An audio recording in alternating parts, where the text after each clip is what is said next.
My wife and I started dating about 5 years ago and got married 2.5 years ago. And we've had 2 kids since getting married. We've known each other for over 10 years, however.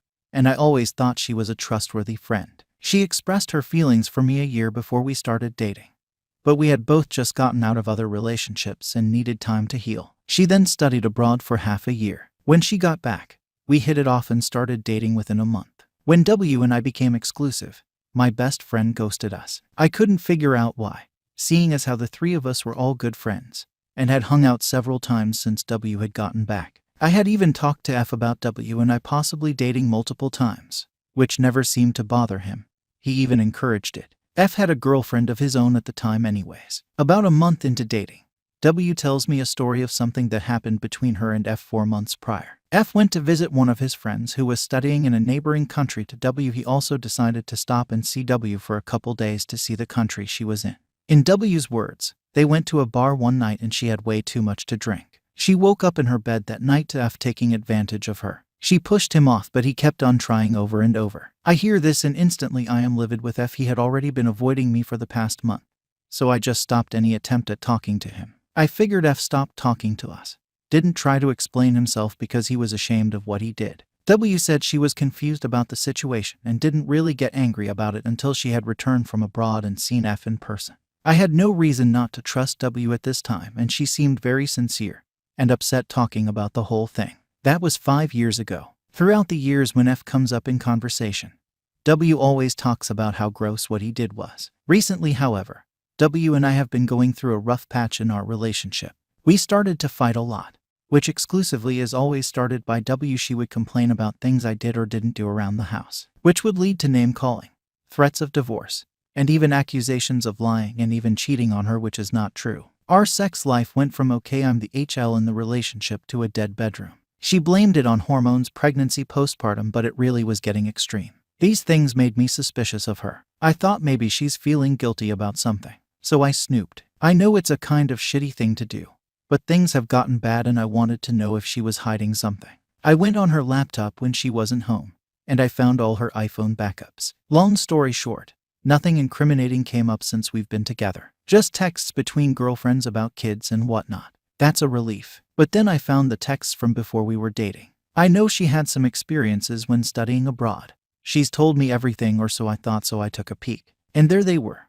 The texts between W and F talking about hooking up when they were abroad. W saying how great the sex was, how F should visit again so they could do it again, and how she felt bad because at the time he had a girlfriend. Plenty of graphic details that all seem 100% consensual. This honestly crushed me, and not because they hooked up, but because she's been lying to me for 5 years about this. She convinced me that my best friend raped her. I've even told my family about how much of a scumbag he is, and I erased him from my life entirely. There were plenty of other lies about her past that I found throughout her phone that just twist the knife even further. I feel like the last 5 years of my life has been shaped by this series of lies. Had she told the truth from the start, I probably could have looked past it. But here I am, just learning about these things now in an entirely more complicated situation. I don't even know how to start a conversation about this with her. What's the best course of action here?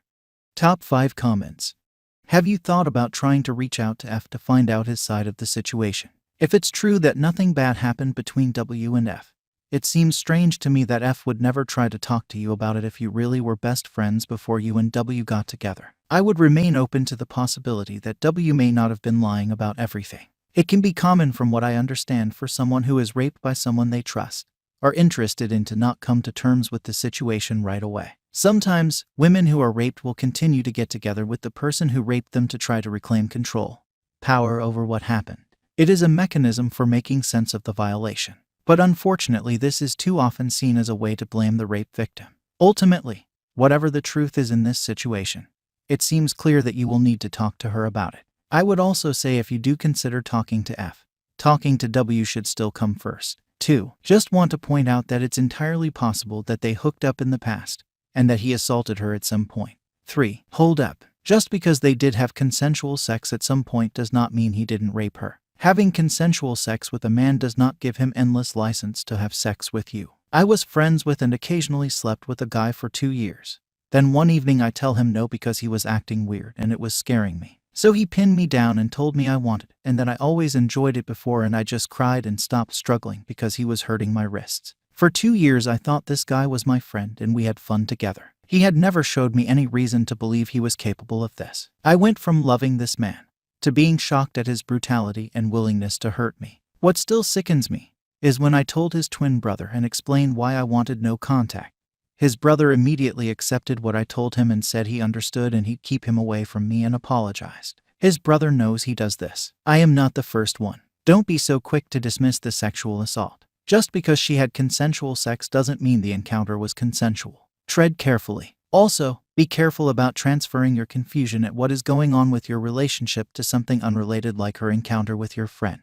They are not likely related in any way. Talk to your wife. Ask her what is going on for her and tell her you notice she's unhappy and not interested in sex and you want to support her. It's okay to tell her you're feeling insecure about your relationship and that you need some reassurance that she still wants to be with you, and what can you do to work together to have a better relationship for both of you. If you go in accusing or bringing up random past stuff that will only trigger her, you are essentially looking for a fight and will be rewarded handsomely with a blowout fight, and maybe she'll even leave you or kick you out for good measure. So keep it calm, keep it loving and supportive, and don't be an asshole. 4. You could have a consensual sexual relationship with someone and they can still rape you. Sure, she was dishonest by leaving out that they'd had a sexual relationship, but that doesn't necessarily mean that he did not take advantage of her. Many, if not most, abusers are people that know the victim well. Everyone is jumping to conclusions very quickly. 5. Seems like your friend is still a scumbag.